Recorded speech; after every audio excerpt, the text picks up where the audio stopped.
They are mentioned in the Holy Quran. La ilaha illa ar-Rahman. La ilaha illa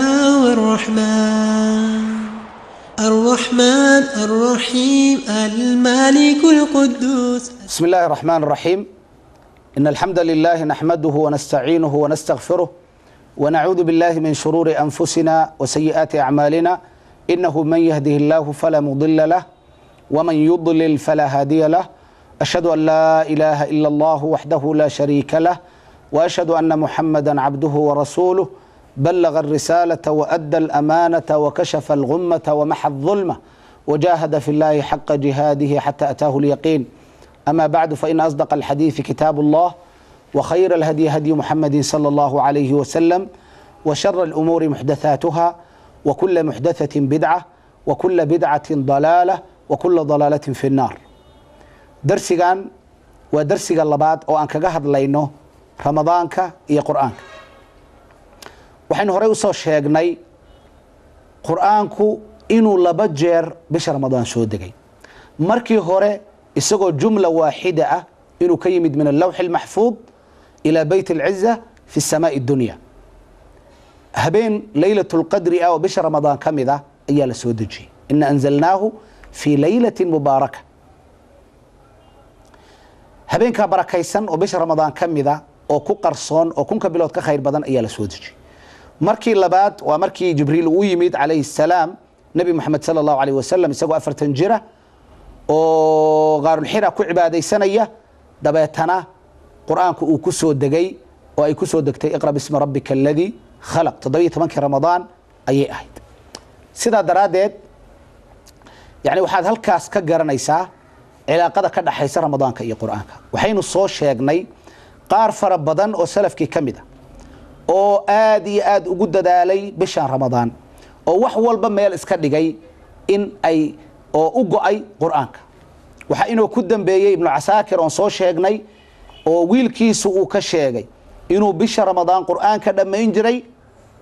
maalin walba laakiin markay ramadaan ahayn yaani jumco walba quraanka waa dhameyn jiray maalin walba subax buu akhriyi jiray subax markuu dhameeyo haddana maalinta kale subax kale akhriyi jiray ilaa 7 subax ee quraanku u qaybsan yahay oo 7 maalmood kala akhriyo laakiin wuxuu yiri bisha ramadaan hadii la gaaro sida imaam ad-dahabi sirka uu ku soo guuriyay maalin walba ayuu quraanka dhameysan jiray haddaba waxa isweydiin mudan ma waxa fadli badan in quraanka tilaawadiisa la badiyo oo qofku uu akhriyo inta uu awoodo mase waxa fadli badan in xoogaa yar la akhriyo ayadoo tadabbur iyo tafakkur lagu jiro yani quraanka la dhuuxayo macaanidii laga fakarayo macaanidii la dhuuxayo qofka ay saameynayso keeba fadli badan su'aashaas waxa inuu ka jawaabaya imaam an-nawawi rahimahullahu ta'ala wuxuu leeyahay wal ikhtiyaaru sida anigu aan dooranaya waxa weeye anna dhalika yakhtalifu bil ashkhas yani dadku waa kala duwan yihiin buu leeyahay sida daraadeed qof walba midka u wanaagsan asaga ayay ku xirantahay markaasuu leeyahay faman kaana min ahli al-hammi wat-tadqiiq dadka ahlul hammiga iyo tadqiiqa iyo macaanida iyo tadabburka iyo tafakkurka ku badan waxa aad iyo aad ugu wanaag badan buu leeyahay inuu qofkaas ku gaabsado ya qadar uusan yani maxaan ku leeyahay qadar uu ku dhuuxi karo macnaha quraanka oo uu ku tadabburi karo oo maqsuudka uu ku gaari karo inuu ku gaabsado ayaa u fadli badan si uu macaanida ula soo baxo oo cilmiga ku jira uu u dhuuxo asaga saasa u fadli badan laakiin dadka aan sida ahayn oo yaani maxaan ku leeyahay aan ahayn dadka noocaasa waxa u awleysan yaani inuu quraanka intuu akhriyo karo akhriyo oo akhrinta uu badiyo ayaa u wanaagsan ayuu leeyahay ya asagoo marka quraanka macaanidii aan ku ciyaarayn oo tartiilkii aan ka tagayn oo ahkaamtii ilaalinaya ya oo quraanka waliba macaanidiisa u fiirsanaya haddana inuu quraanka akhriskiisa aad u badiyo oo inta ugu faraha badan oo akhriyo ayaa u wanaagsan ayuu leeyahay ibn Hajar ayaa hadalkaas maxaan ku leeyahay Fathul Baariga kaga soo guurinaya imaam an-Nawawi rahimahullahu ta'ala sidoo kaleeto حديث ayaa jira nabiga sallallahu alayhi wasallam ka soo arooray oo oranaya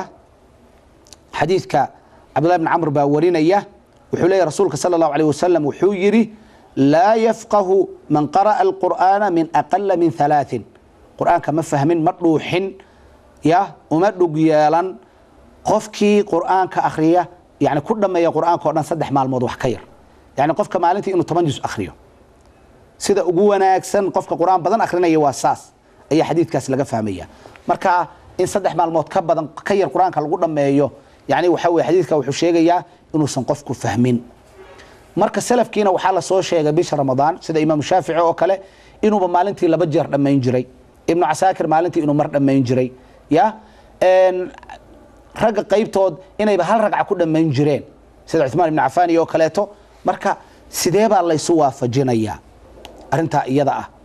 dad badan ayaa waxa laga yaabaa inay dhahaan war waxan macquul ma aha laakiin Ibn Rajab al-Hanbali rahimahullah ta'ala wuxuu leeyahay nahyigan wuxuu ku soo arooray in saddex maalmood ka mid qoriyaanka la dhameeyo ya ala almudaawama qofku inuu joogteeyo oo waligiisba uu saayeelo ayaa macnuhu sheegayaa ma aha in mawaasimta qaybtood lagu gaar yeelo yani qofku inuu mar walba caado ka dhigto ayaa loo diidayaa oo macnaheedu quraanka uusan dhuuxin laakiin bisha Ramadaan iyo meelaha amaakinta qaybtood marka la joogo yani wuxuu leeyahay way ka duwan tahay wuxuu leeyahay mesela awqaada mufaddalka ah sida bisha Ramadaan oo kaleeto يعني خصوصا في الليالي ولبها بيننا يعني وحوي او ليله القدر قال الرادينيو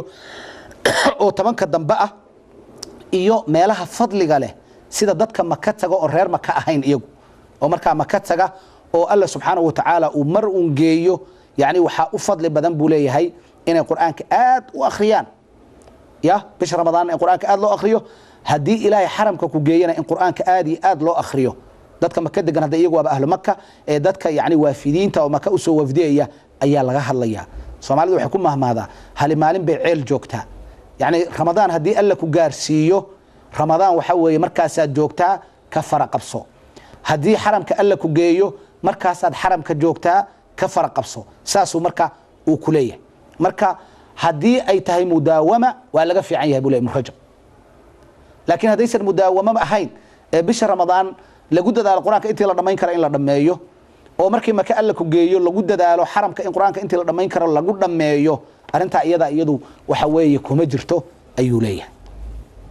sida daraadeed waxaan aad iyo aad isugu dardaarmaynaa inaynu bishaan aad uga faa'iideysano inaynu quraanka ku camirno inaynu quraanka la noolaano inaynu quraanka ku noolaano sidaas oo kale Ibn Hajar rahimahullah ta'ala isagoo hadalkan xadiidkan tacliiqinaya ayuu wuxuu leeyahay وثبت عن كثير من السلف سلف كإن بدنوا كمذا وحكى السجناذي أنهم قرأوا القرآن في دون ذلك إن القرآن كأخريان أنت وحكير يعني سدح مع الموضوع حكير وبتين صامرني رجل مع الموضوع كل ماينية واتين صامرني رجل مالك ليه كل ماينية واتان صامرني رجل بدي مع الموضوع لبدي جار لما أنت بلبدي ماينية واتان صامرني رجل هل رجع عدبة كل ماينية قرآنك وكأن النهي وكا يعني وحابد موداب لي النهي جن أو إن لجا كرديو هل كان لجا فهميو ليس على التحريم حرام لو لم يجدوا لي ابن حجر يا كما أن الأمر في جميع ذلك ليس الوجوب ليس للوجوب يعني وحوي سدا اسأمر الله اسأمر يو إن قرآنك لبديو أو لميو أو لجود دالو أي سن أتسينين وجوب مركا يعني وحوي وحارنتاس marka laga garanaya buu leeyahay qaraa'inul xaalka iyo oo maxaan ku leeyahay iyo siyaaqo soo u socdo qaabka u socdo hadalku ayaa laga garanaya buu leeyahay Imam an-Nawawi rahimahullah ta'ala isagu wuxuu leeyahay culumada badankeedu waxay leeyihiin annahu la taqdira fi dalik jaangoyn kuma jirto leeyahay halkaas wax jaangoyna kuma jirto wa inma huwa bihasb an-nashaati wal quwwa qofka nashaadkiisa iyo awoodiisa أي بي كحرنتهاي موجودة فعلى هذا يختلف باختلاف الأحوال والأشخاص سيدا درادد أحواشا يحل الجوغانا وكلا دوانان كرا أشخاص تأي قوة دودة يهمي قودون وكلا دوانان كرا هذا الكاس فتح البارقة أي ابن حجر كسو قوريي سيدا درادد وحال الدونية بش رمضان إن آد لوغا فائديستو كنت وحا آدي آد نصيب دروة إن بش رمضان كسو مرتو لكن أي كسامرته أديكو عن قرآنك حتى هل جزء مالنتي أخرين ay ku soo marto inaad habeenkiina seexatid fiidkiina musalsal daawatid ama ciyaaraha adduunka daawatid maalintiina aturub iyo laadhu iyo fadhi ku dirir iyo at waqtiga ku dhamaysid sida daraadeed waxa la doonayaa qofku inuu bishaan cibaado ku camiro cibaadooyinka lagu camirayona quraanka ugu sii mudan ya quraanka ayaa ugu sii mudan sida daraadeed dad badan waxa laga yaabaa inay dhahaan sheekh see ku dhici kartaa quraanka in hal ragcad lagu dhameeyo see ku dhici kartaa imaam shaafici inuu hal maalin laba jeer quraanka dhameeyo ya imaam an-naklawi rahimahullahu ta'ala ayaa wuxuu leeyahay hadalkaas ka jawaabaya wuxuu leeyahay dadaaladan oo yacni dadka qaybtood ay u arkayaan inaysan aqliga galayn ya oo ay baciidsanayaan wuxuu leeyahay yacni waxa weeye waxay baciidsanayaan ilaahay subhanahu wa ta'ala qudrada iyo awoodda uu gelinayo dadka awliyadiisa ah ee ku dadaala yacni cibaadadiisa iyo diinkiisa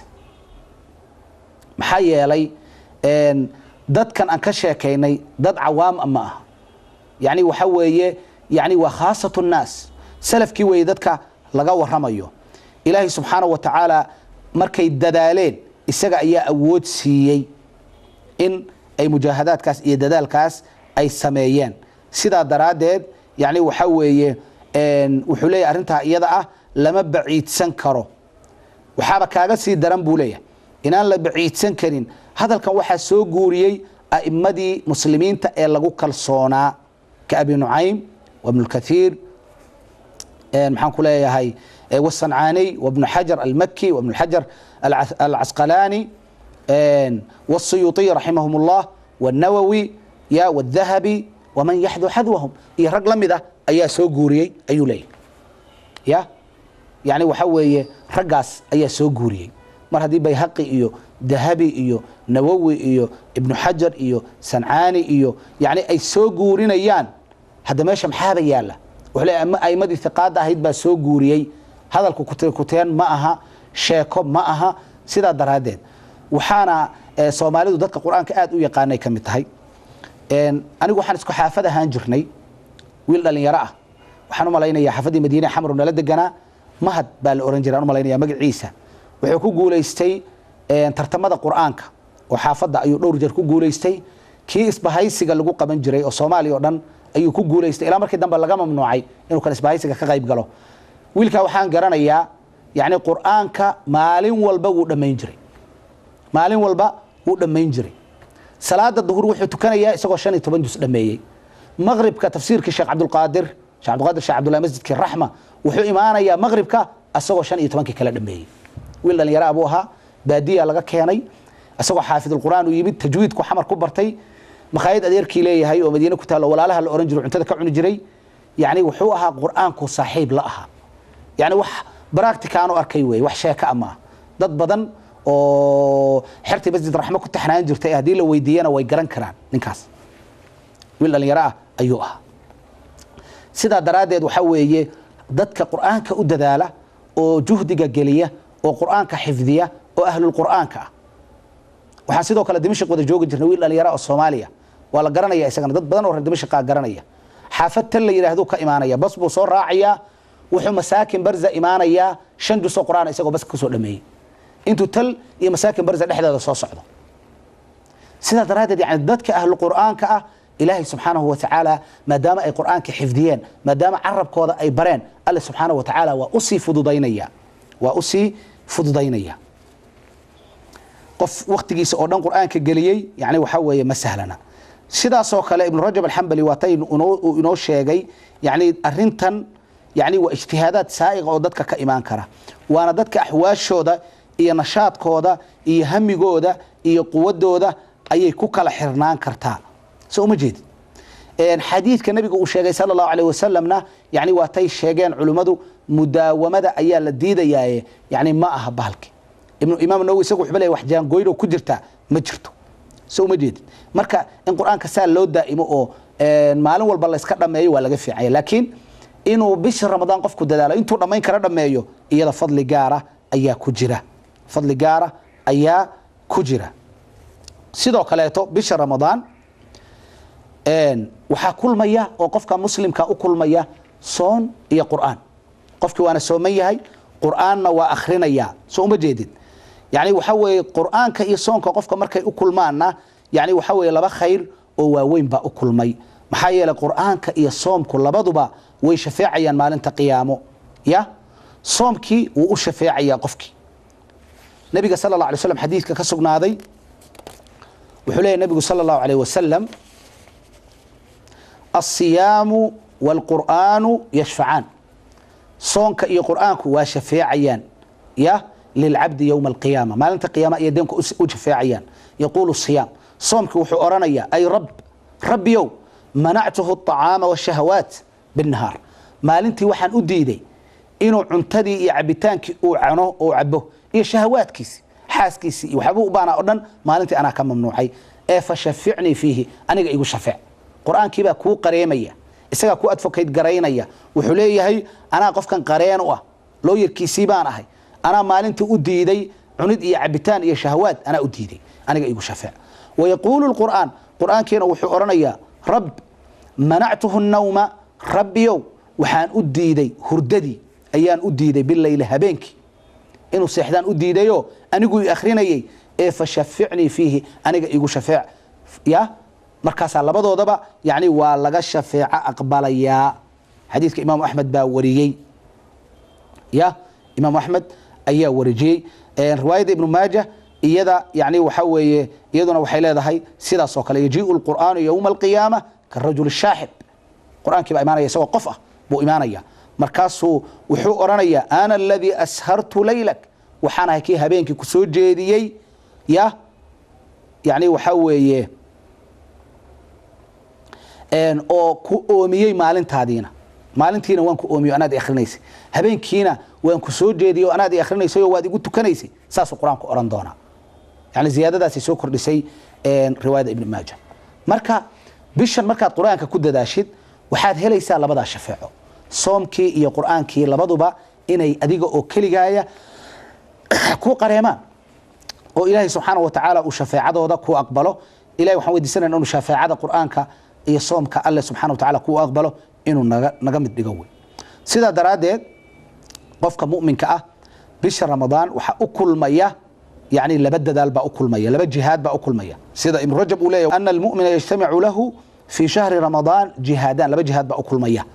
محاول لبدا جهاد يعني وحاول ونفتي سأقول جهاد يعني وجهاد بالنهار على الصيام ما أنت ونفت وكل جهاد وكل ددال محي صون إيه وجهاد بالليل هبينك جهاد وكل جرو نفت على القيام إن استاكتو ضد بدن بان صلاة تراويح تكن كرين dad badan baan tahajudi karin dad badan baan salaatu leelka u istaagi karin iyadoo bishii ramadaan lagu jiro oo shayaadiintii ay xirxiran tahay mawjeeda qaar baa dharagtu dhaafinaysa qaar baa musalsal ku tahan qaar baa yani shaydaanku uu shaqaysanaya qofku marka waxa la rabaa inuu naftii uu la dadaalo labadaas jihaad ayaa u kulmaya buu leeyahay marka faman jamaca bayna hadayn aljihadayn labada jihaad qofkii kulansada ayuu leeyahay ya oo xuquuqdooda oofiya وصبر عليهما كصبرة يا وفي أجره يا بغير حساب أجر كيس وحل له وفينا يا بغير حساب حساب الآن ساسو لي من رجل مركا ددال بقى له باهية بشان وحال ربا قفكو إنو آدي آدو ددالو إنو كود ددالو إنو قرآنك ولا صاحبه إنو قرآنك نفته كو عربية مالنتي إن يعني هدادا وحان ودا سمين كرين يا سيدي مالنتي هل جزء أخري قرآنك هل مر دمي هداد كسي ذلك لبا جزء أخري قرآنك لبا جهر دمه هداد كسي ذلك كرتي صدح جزء أخري قرآنك صدح جهر دمه هديك للصبح أخري أو أفر أسبوع ويبيش رمضان أفر جهر قرآنك دمه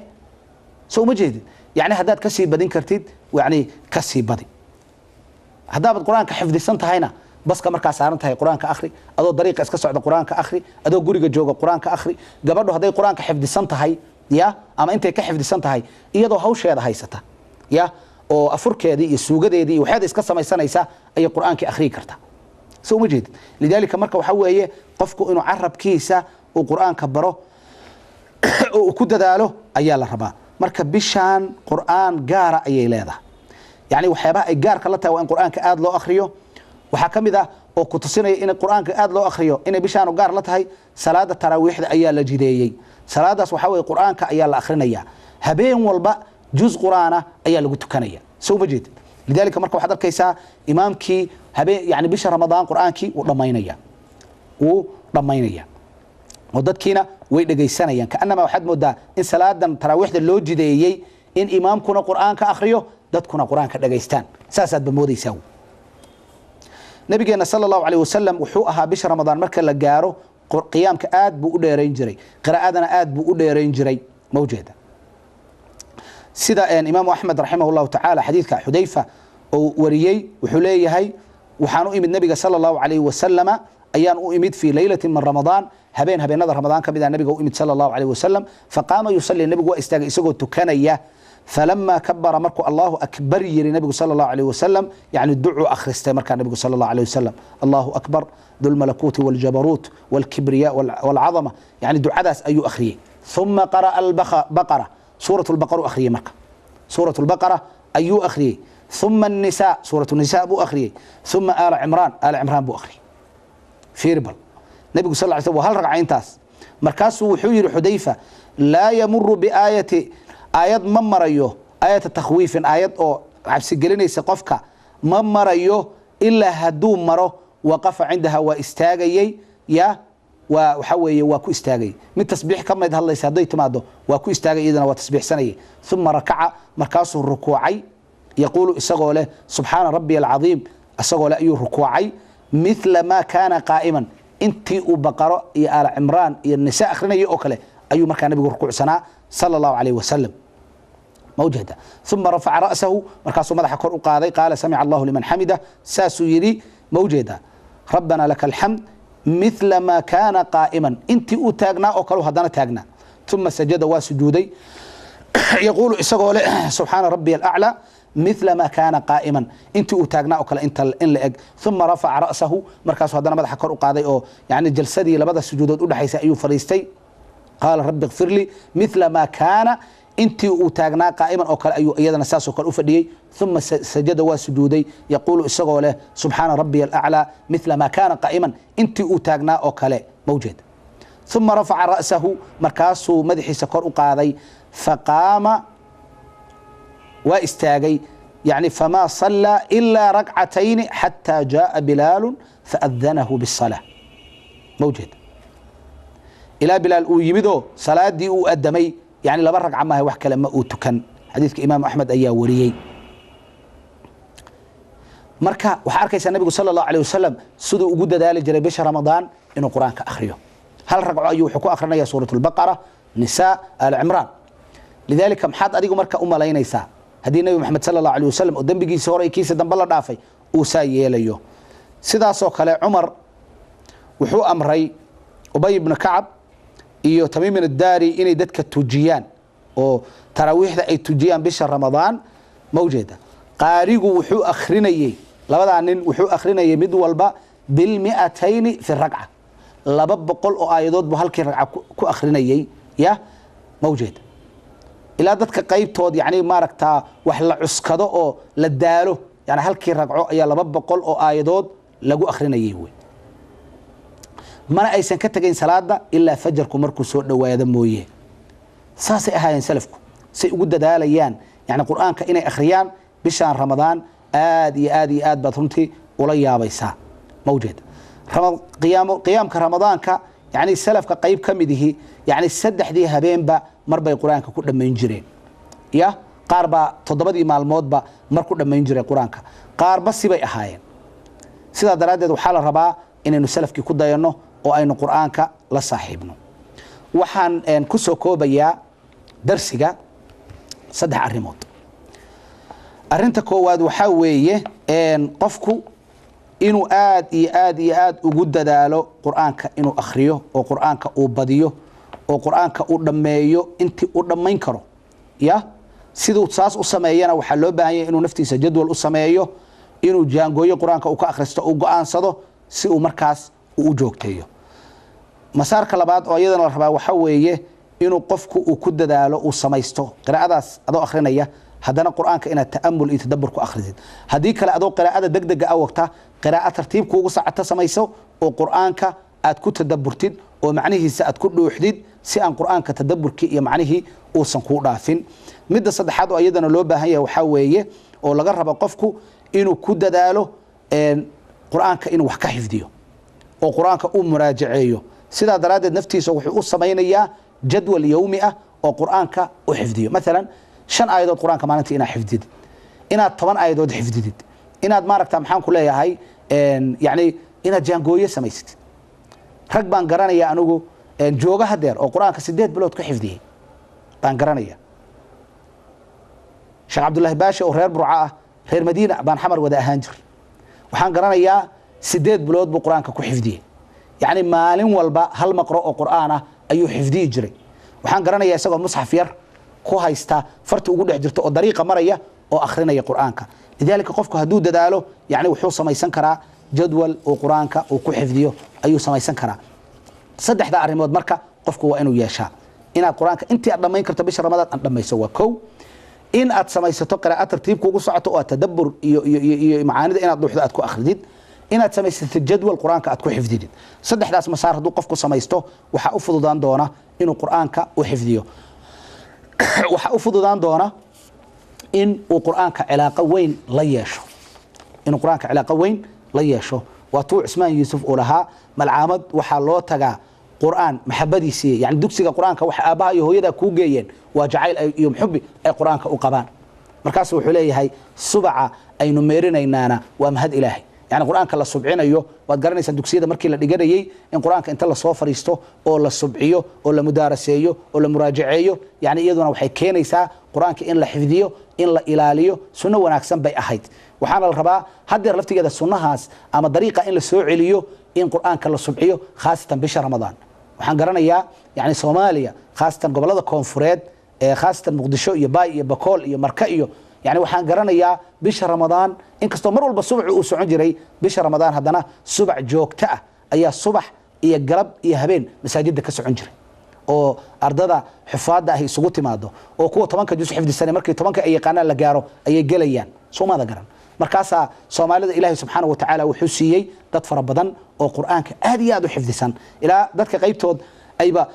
faan gaartay oo nin uu yiri afar يعني نين قبل هذا باقي بكل كسور جيدا أيه وحير أفر سنة مصحف كمفر أيه ما آخرنا يو أفر سنة كبعد نينك إلى 70 لها مرة يعني سوق قرآن كأحفظيي ومال قرآن كأسهار نينك إسقع لذلك يعني وحال الرباء إن فضل جاء إلا نوليه إن قرآن كيلا نوليه إن قرآن كيلا أخريه إن قرآن كيلا تدبره خاصة بشهر رمضان إن قرآن يعني بالقرآن كلغو عمر إن النقطة يعني بالقرآن كلغو أدقية إن النقطة بالقرآن كلغا يعني محان كله لغا غنيميست إن النقطة سي الله هلو شفاعدي نبيغو شيغ صلى الله عليه وسلم أو أهيتي صونكا إيتي قرآنك إلهي سبحانه وتعالى وحان ويديسانينا إنه نغديغو كوا قرآنك إلالية أو حفظية أو أخرية إلهي سبحانه وتعالى وحان ويديسانينا إنه نغديغو كوا قرآنك معاني ستدبره إلهي وحان ويديسانينا إنه نغديغو كوا صوم كودا لأقبله بشهر رمضان udadaala